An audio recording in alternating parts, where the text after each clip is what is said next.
Hey y'all, Cecil McNeil here, writer filmmaker. Welcome back to my blog. So 2 vlogs ago, I talked about pregnancy misconceptions. Last week, I talked about labor misconceptions, and rounding up the trilogy, talking about baby misconceptions. So the whole point of these vlogs is that they're general misconceptions surrounding these things that everyone thinks, and I'm just trying to clear the air from my own short experience. So yeah, with baby misconceptions, I have five. So the first one is people always feel like, okay, the love for your baby is instant. From last week, I had said I will tell you how I felt the very first time I saw my baby. So I was wheeled up to the nursery, and then I walked in and I saw her lying in the bed. And my first thought, nothing. To be honest, I felt absolutely nothing. I'm just like, oh, okay. That human being came out of me. Cool, cool, cool. And then I'm like, okay. And then like I left. And so I was like asking my brother, is that weird? Like, should I be scared? Is that a normal reaction? And he's like, I mean, you don't know her. And I'm like, yeah, good point. Like they always show in movies, you get the baby and you look at them, and I'm like, I expected to feel that. Granted, maybe because I did have a really stressful labor and pregnancy, it could have been all that. And then the day I saw her, I mean, that was just the day after my cesarean section. In fact, not even a day. A couple of hours after my cesarean section, I was in pain. I had to be wheeled up on a wheelchair there, so it was probably why. So when I saw her, the nurse was like, "Do you want to hold her?" Well, first of all, the nurse did not even want to let me hold her because she saw how groggy and tired. And she's like, "Are you okay?" I'm like, "Yeah, I had a cesarean section some hours ago." And she's like, "Are you sure you're okay?" I was like, "Yeah."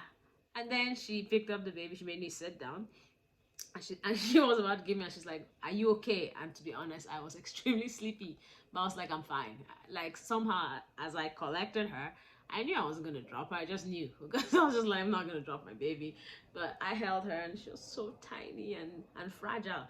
And then you expect, okay, it's your baby. You should be able to just hold her naturally. But I held her, and I'm just like, oh my goodness. She was so like light skinned, practically white. She was just I was just looking at her, this tiny little thing, like in my arms, and weighed like nothing. She was 3.9 during birth. I mean, yeah, at birth. So, but yeah, I mean, three kg is absolutely nothing. So I held her and I was just looking at her and everything. So, yeah, that brings me to my second misconception. Everyone feels like motherhood is innate, but no, motherhood is learned. You learn to be a mother. People just assume you're a woman, it should just come naturally. No, you've never done it before, you've never been a mother, so you have to learn. It's a learning process. So even as they gave her to me, I was holding her. I'm gonna bring in my third point because it applies. Breastfeeding comes naturally. No, it's also learned. So the nurses were like, "Okay, can I help you?" Because I remember hearing other moms in that place, they had said they were going to a lactation specialist, and in my mind, I'm like, "Please, what's a lactation specialist? I'll just breastfeed your baby." And frankly, I wish I went to because it doesn't come naturally. I had to be physically helped, and then the baby sucking, and it's all weird. And one thing they don't tell you, it is painful. Like, oh my goodness. Especially, theory number four, lactation is instant. Lactation isn't instant. It took me 4 days for milk to actually come out. And when it came out, it hurt. Like, Lord, it hurt so much. And then with breastfeeding, like you see it, you've seen people, you see the movies, and it's all this beautiful natural thing. Oh my god, that thing hurts so much. Like I told my mom, are you sure I'm not gonna win this baby? Like, are you sure she's not gonna be on formula? And she's like, just try, just try. And frankly, before I had a baby, I had said, okay, I'm gonna do baby friendly, which is where you only breastfeed for like the first 6 months. I'm like, yeah, I'm gonna do it. I couldn't, man. I couldn't. Right? Since I wasn't even lactating, like for the first week, I was barely lactating. So they had asked me in the hospital, let's just give her formula. Is it okay? I said, yeah. So they gave her formula. And then when we went to her pediatrician for her normal checkup, like in the first, like her first checkup was at 2 weeks. So we went, and then she was asking me how is breastfeeding, and I'm like, it hurts, man. This is not fun. I don't enjoy it one bit. And I'm like, I feel bad because like I'm giving my baby mostly formula. And she's like, why are you feeling bad? You're feeding your baby. It's the same thing. Don't feel bad. Yes, breastfeeding is the best because it has especially in the first couple of weeks, the milk is actually yellow. It's yellow and then it becomes white. It's yellow because it's full of antibodies that your baby needs. So yes, try your best, give them, but at the end of the day, she's like, if it's not fun for you, if it hurts and you're not happy with it, then your baby's not going to be happy. So do your best, but there is no such thing as, it's only breastfeeding or formula is bad. No, there's a reason it was created. It's to help assist moms. And so up till now, I'm doing both. And I feel no regret. In fact, I'm perfectly happy. At the hospital, the first time I met a lady who was not even planning on breastfeeding, and I secretly judged her, but I totally understand. She had said that this is her second baby, and she's like, "Oh, I'm not doing that again." And so 6 months in, I totally understand. Like, without going into graphic details, your nipple cracks, like it hurts, like man, it just doesn't stop hurting, and it's just something you have to endure. Like I was told, and trust me, new moms, nipple cream is your friend. It's your best friend. Like you cannot live without it. So there are ways to help. Now I've met other women that said, yeah, I hurt a bit, but it's not that bad. So once more, our bodies are all different. My own experience, it has not been the most pleasant experience. I only do it for the love of the baby. Especially in those first months, I'll be looking at her and I'm just like, oh, I just want to yak it out, leave me alone. But, but like with time, I've gotten a bit more used to it, and I'm still counting the days. Mom always teases me. She's like, you breastfed till you're 1 year, 6 months. I mean, 1 year, 2 months. She's like, you liked it so much. I'm like, all right. For that reason, I'll try and make it till 1 year, 2 months. That's the 8 more months of breastfeeding, and then I'm done. So anyway, yeah. So number 5. Let me see. Like I think it ties into what I've been saying with the love of your baby being instant. The sight of your growing child, you see it all the time. Oh, and the mother cares for her child, and oh, the love is there. Frankly, I think we overrate this. We don't talk about this enough. Motherhood isn't easy. Like I was asking myself as I've been going through this, that why didn't I kind of know this? I mean, I knew it'd be tough, but I didn't think it would be this tough. Why didn't I know? And then I realized that even with movies, most times when we show the reality of motherhood, especially with a newborn baby, it's played for comedy. And the truth is that, man, and I think it is played for comedy because if we show the reality, man, most people are like, nope, I'm not doing this. It's tough. It's tough. And it's not, it, you have to just, it's a learning process. You don't understand yourself, your baby, because, oh, I'm sorry, I'm babbling. Like, I'm trying to articulate it best. Your baby's a newborn. She doesn't know anything about the world, about you, about anything. And then you also don't know anything about this. So you're both trying to figure each other out.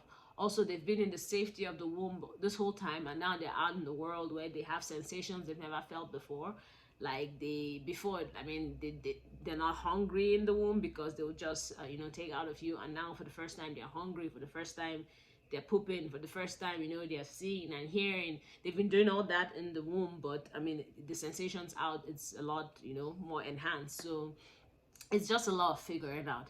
One thing I've learned is that there is no step, there is no this is the way, there is no, you just figure it out, you do what works for you, and no judgment. Like I in the beginning, I was feeling guilty about a lot of things, like maybe my baby is crying and I'm so sleepy and it takes me a while to get out of bed to make food for them, for the kid, and then I'll feel bad. But then it's like, no, it's an adjustment. With time, it'll get better. They'll start sleeping better.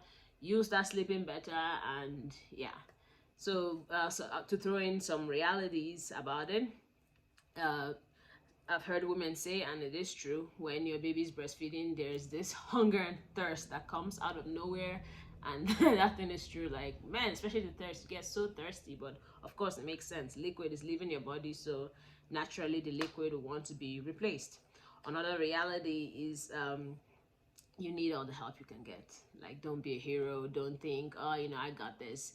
Like, this process made me just think of single moms, especially people who choose to be single moms. And I'm like, man, kudos to you, because this is not an easy process.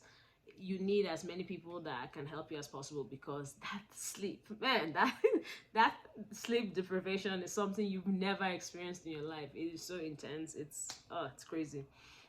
And then I'm learning too that, yeah, though this is hard work, reality is you won't die. You'll be fine. I mean, sometimes you think I will actually die, but no, you won't.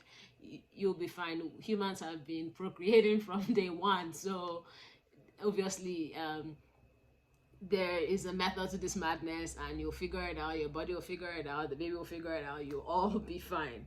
So yeah, you just have to, like I said, do it your own way. Don't get pent up by certain things. And then of course, if you're, if your mom's around, or your grandma, they have their own way of doing things, and you might not agree with it, and they might, chastise your way and go, no, you should do it this way. Frankly, do what works for you, because you're the baby's primary that word, primary caregiver. Because even though it's like these days, dads are getting more involved and it's all that, but the truth is, let's be honest, as the mom, it's your baby. you're, you're you're the main source of the work. You're literally the one taking care of that kid for the most part. So do what works for you. But and then, yeah, lastly, it gets easier. It does, as they grow up.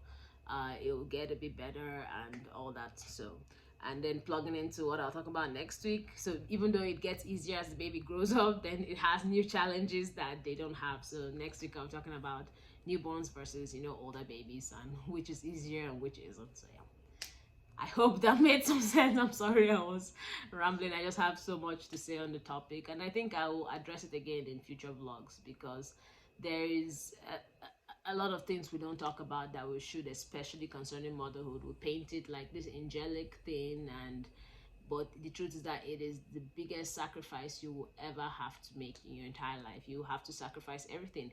And then what people don't realize is that you, as a human being, you haven't changed. Just because you had a baby, you were suddenly a single woman, and now you're a mother, and then they think there's that change. No, you're still the same person. You still have your dreams, your goals, the things you want to achieve, and things that you frankly have to sacrifice. For instance, with me, I'm a writer, so after especially the first 3 months, I started feeling that pull, like I need to write, but I couldn't find the time, because even when she's sleeping, then I'm so exhausted and I'm sleeping. Or if I say, okay, maybe someone in the family hold the baby while I write, before you say Jack Robinson, baby's crying, and they bring the baby right back to you. So what I started doing was writing in the night after she slept, because in the last couple of months she's been sleeping through the night for the most part.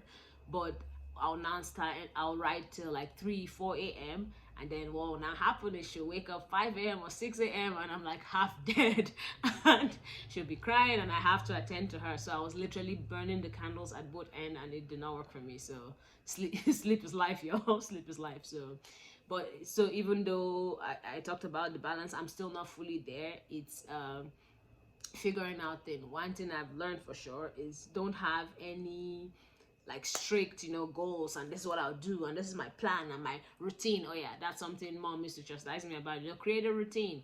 Babe, you can't create a routine for your baby. Babies do different things every day. So even as I said, she sleeps through the night. Not every day. Some days she'll wake up at 3, sometimes at 4. Sometimes she'll nap, sometimes she won't nap. Sometimes she'll be playful, sometimes she'll sleep the whole day. Sometimes she's awake the whole. So like there is no routine. So take everything on a day-to-day basis. That's what I'm learning. What I try and do these days is I have tiny goals, daily goals that I set for myself. Okay, today I will write. Like I have 24 hours. I will not say, oh, I'll write from 10 to 3, because that will not happen. So I'm learning to be more flexible, to not set things in stone and say this is how it will be. Just be flexible. Like right now, my brother is holding her while I shoot this vlog. So I planned to shoot this vlog 3 days ago, and I wasn't able to, but I'm shooting it today, and that's all that matters. As long as you get things done, just don't be strict with yourself. You have another human being that you're taking care of for the first time in your life. Before now, it's been all about you, and now it's about this whole other person. So cut yourself some slack. Be kind to yourself. If you don't exercise, or you're letting yourself go, or you didn't bathe today, it's okay. You'll bathe tomorrow. Just be kind to yourself, and just take it on a day-to-day basis. If you can't, on an hour-to-hour basis, just do what works for you, and don't feel guilty. Don't feel ashamed. You're strong. My hat off to you, mothers. This is the hardest job on earth. I don't care what anyone says. Someone was saying, oh, can you compare being a mom to, being a day laborer in the sun? Well, being a day laborer in the sun is hard, but you're getting paid. No one's paying you for this. No one. No, and then if anything happens to the baby, it's your fault, even if it wasn't. So yeah, this is the hardest job on earth, and no one can say otherwise. This is the hardest job on earth. So kudos to all of you. Keep being strong moms. God bless you. God bless me. The Lord will help all of us at the end of the day. So yeah, thanks for sticking with me, and I'll see you at my next vlog. Please don't forget to like and subscribe, and let me know what you think in the comments below. Thank you, and check out my blogs. Bye.